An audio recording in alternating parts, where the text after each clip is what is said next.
Good afternoon. And first of all, thank you very much for the invitation to be here celebrating the anniversary of CROD. I'm sorry, I'm still working on my Norwegian. I have trained sometimes. For the International Center for the Prevention of Crime, the ICPC, is an honor to be part of the celebration, especially because Norway, represented by the Norwegian police, has been a very active and important member of the center. Personally, I'm also very glad to be back to Oslo on such an important occasion. So I'm going to take this opportunity to talk and to bring to you an international perspective on crime prevention and community safety. And to start any analysis on such a theme that intend to make a broad international comparison, I think the first step is to acknowledge that crime is very unevenly distributed around the world. I can give you some examples about that. So certain countries, such as Guatemala, have homicide rates that are higher than 30 for every 100,000 inhabitants. And at the same time, some other countries in Eastern Europe or South Asia, homicide rates are no more than 10 times lower. And I'm sure that here in Norway, homicides are not a big problem, as in many other European countries. But also important disparities are observed between and within regions. In Africa, for instance, we can think about Egypt, Morocco, that have homicide rates lower than 3.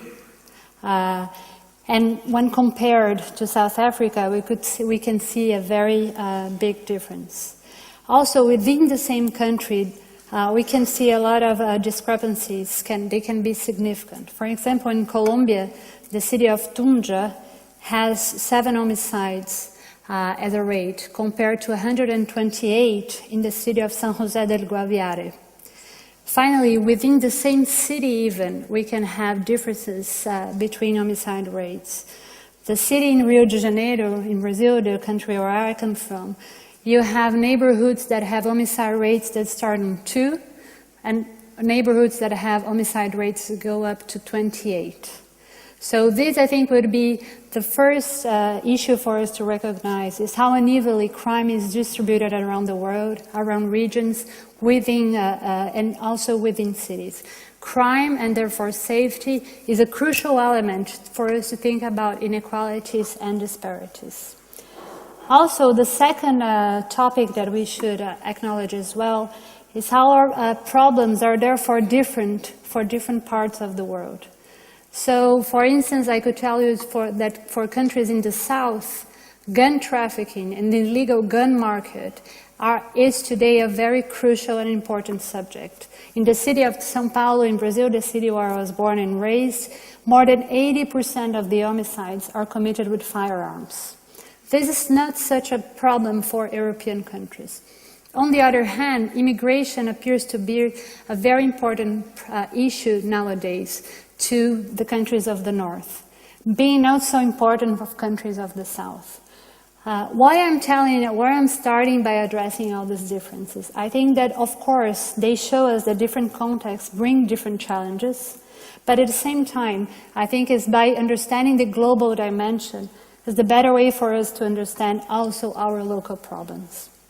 So the International Center for the Prevention of Crime was created in 1994 to, among other things, promote exchange in the field of crime prevention. And the center produces every 2 years a report on the evolution of prevention and community safety around the world, bringing together outcomes of public policies, strategies and practice that are being developed around the globe. The 2010 edition of the report was launched in May in the 12th UN Congress of Criminal Justice and Crime Prevention that happens in Brazil. It was a total coincidence. And we launched it there.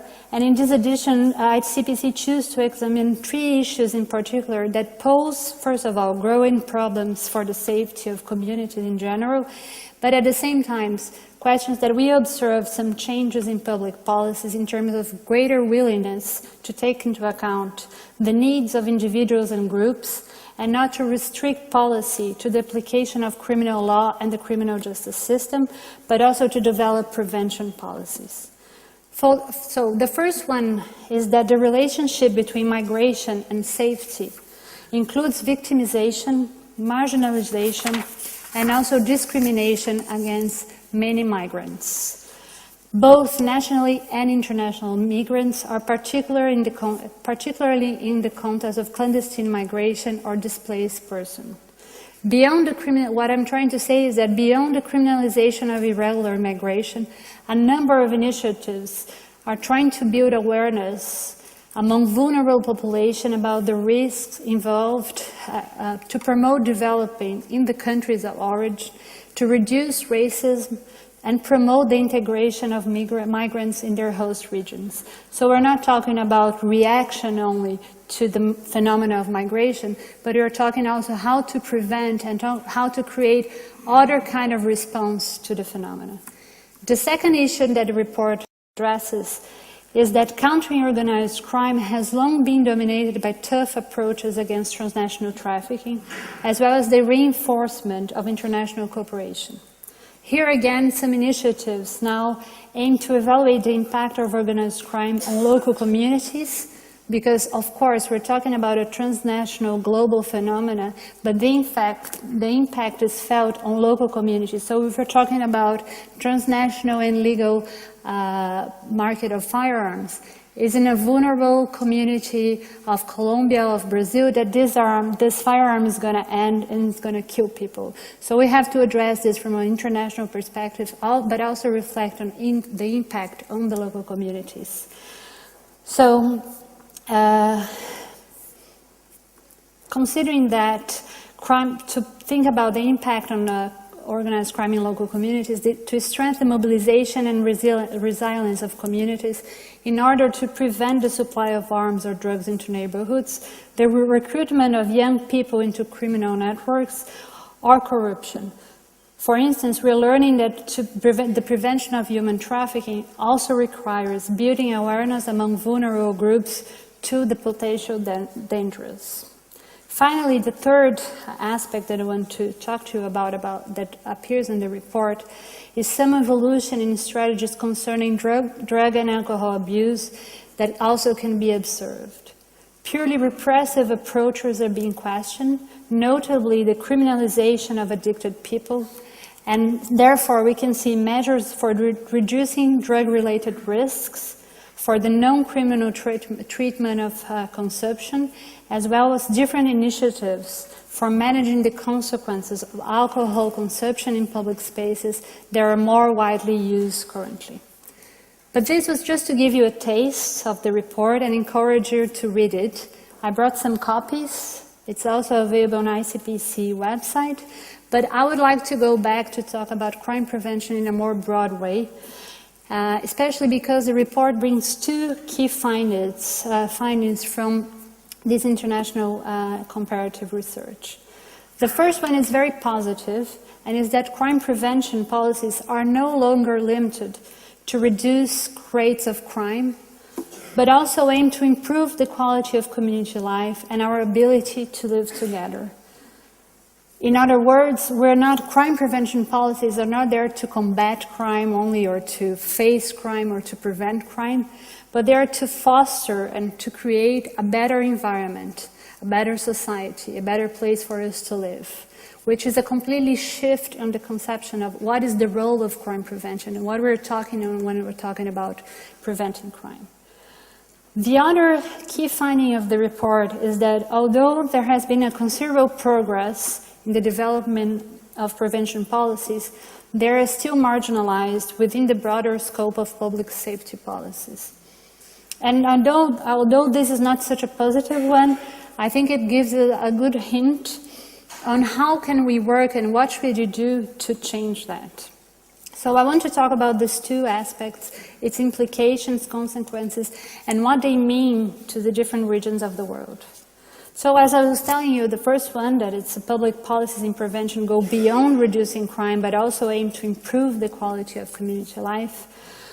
Well, approaches to crime prevention have developed over time and are reflected in different United Nations resolutions and practices and policies implemented around the world.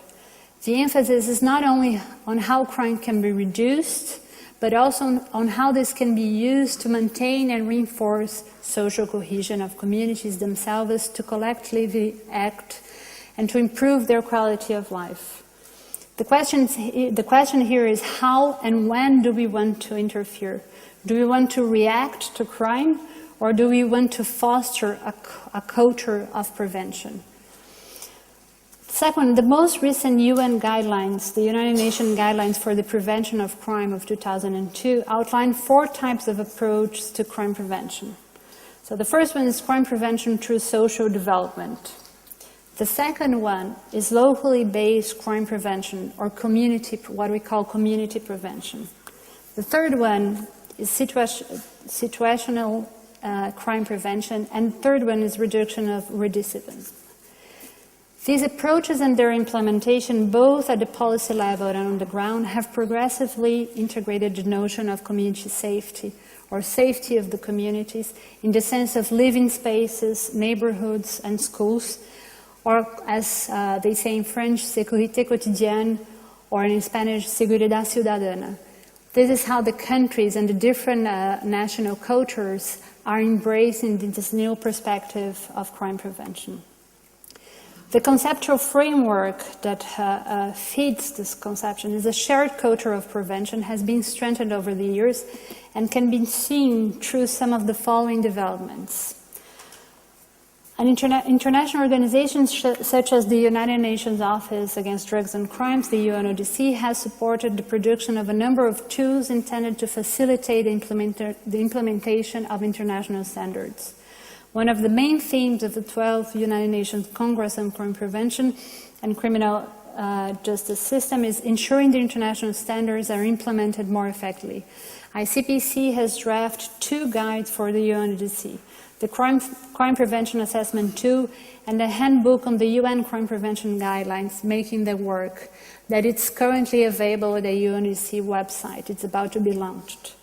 UN Habitat has also published a report on the use of safety audit guides for women's safety that is called Women's Safety, What Works and Where. And ICPC has organized in the 12th UN Congress an entire workshop to the member states that was about the urban opportunity, how cities can contribute to crime prevention.